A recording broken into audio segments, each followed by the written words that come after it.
उनको लेकर जारी प्रदर्शन की। और इस मामले में सबसे ज्यादा हिंसा की तस्वीरें पश्चिम बंगाल से सामने आ रही है। हैदराबाद से भी प्रदर्शन की तस्वीरें सामने आई और इस मामले में सियासत भी खूब हो रही है। मैं गांधी की तरह इस कानून को फाड़ता हूं, ये अनकॉन्स्टिट्यूशनल है सर। कैसे बोल सकते हैं तुम? हम कानून को स्वीकार नहीं करेंगे। देश के अधिकांश राजनीतिक दल वक्फ बिल के खिलाफ हैं। तबका खड़ा नहीं है, छाती पर ठोक कर कहूंगा ज्यादा सीधा है। ये हंगामा, ये जुबानी जंग कई घंटों की चर्चा और बहस के बाद वक्फ संशोधन बिल संसद के दोनों सदनों से पास हुआ। बाद में राष्ट्रपति की मुहर के बाद कानून की शक्ल अख्तियार कर ली। वक्फ का कानून इसलिए लाया गया ताकि मुस्लिम समाज में इस व्यवस्था में सुधार लाया जा सके, पारदर्शिता लाई जा सके और कुछ लोगों और संगठनों के एकाधिकार को समाप्त करके पूरे मुस्लिम समाज को उनका हक दिया जा सके। इस पर प्रधानमंत्री नरेंद्र मोदी ने भी न्यूज 18 के राइजिंग भारत समिट में साफ तौर पर बताया कि ये कानून क्यों जरूरी है।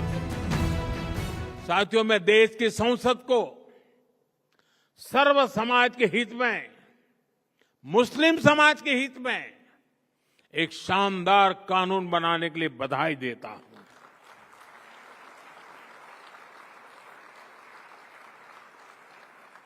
अब वक्फ की पवित्र भावना की भी रक्षा होगी और गरीब, पसमानदा मुसलमान, महिला, बच्चे सबके हक भी महफूज रहेंगे। इस बीच में कई मुस्लिम संगठन, कई मुस्लिम नेता वक्फ कानून के खिलाफ अदालत पहुंच गए।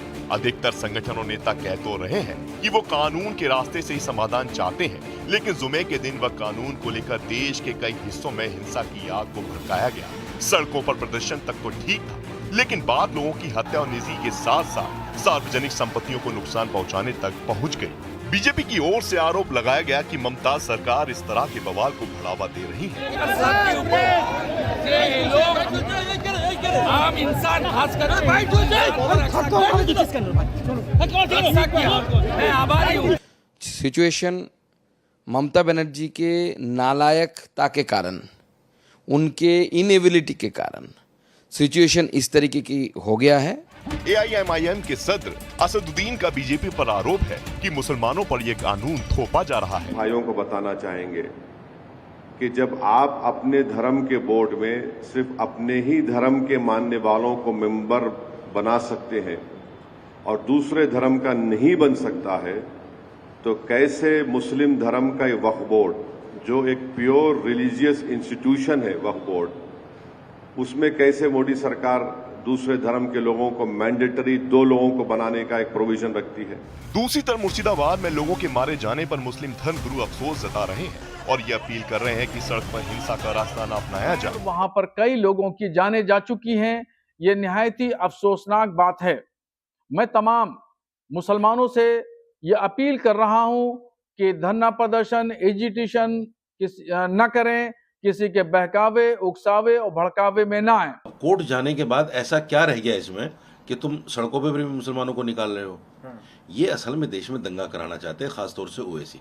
बड़े तौर पर ये झगड़ा होगा, ये फसाद होगा, तो इनको कहने का मौका मिल जाएगा कि देखो मुसलमान अब सेफ नहीं है हिंदुस्तान में, अब हमें अलग मुल्क दे दो। ये ऐसा करना चाहते हैं, ये उनकी सोच है। लेकिन कोर्ट का फैसला जब तक नहीं आ जाता, मुस्लिम संगठनों के साथ साथ सियासी दल भी वक्फ के मुद्दे को गर्म रखना चाहते हैं और इसलिए विरोध प्रदर्शन का कार्यक्रम तो बनाया ही जा रहा है। कुछ अराजक तत्व लोगों को भड़काकर अमन चैन के माहौल को खराब करने की कोशिश में भी जुटे हैं।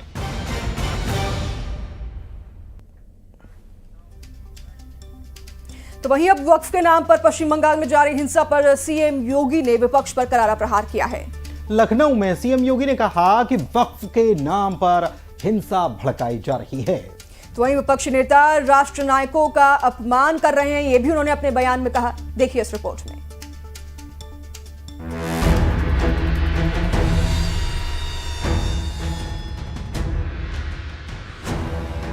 पश्चिम बंगाल में वक्फ कानून के बाद हिंसक प्रदर्शनों का दौर जारी है।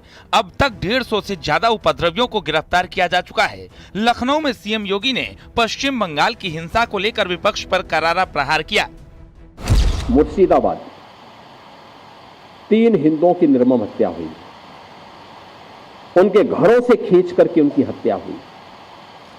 और ये सब कौन है? ये सभी वही दलित हैं, वही वंचित हैं, वही गरीब हिंदू हैं, जिसको इस जमीन का सर्वाधिक लाभ मिलने वाला है। सीएम योगी ने कहा कि वक्फ में लाखों एकड़ जमीनों पर कब्जा किया गया, अब कार्रवाई हो रही है तो वक्फ के नाम पर हिंसा भड़काई जा रही है। के नाम पर लाखों एकड़ लैंड कब्जे की गई है और उनके पास कोई कागज नहीं, कोई राजस्व रिकॉर्ड नहीं, और राजस्व रिकॉर्ड नहीं तो सभी को वापस लेने की कार्रवाई जब इस संशोधन विधेयक संसद में पारित हुआ है और अब इस पर कार्रवाई हो रही है तो इसके लिए हिंसा भड़काई जा रही है। सीएम योगी ने पूछा कि पीड़ित हिंदू अगर हिंदुस्तान नहीं आएगा तो फिर कहां जाएगा। कांग्रेस, एसपी, टीएमसी उनके खिलाफ रहे हैं लेकिन बीजेपी ने उन्हें अपनाया।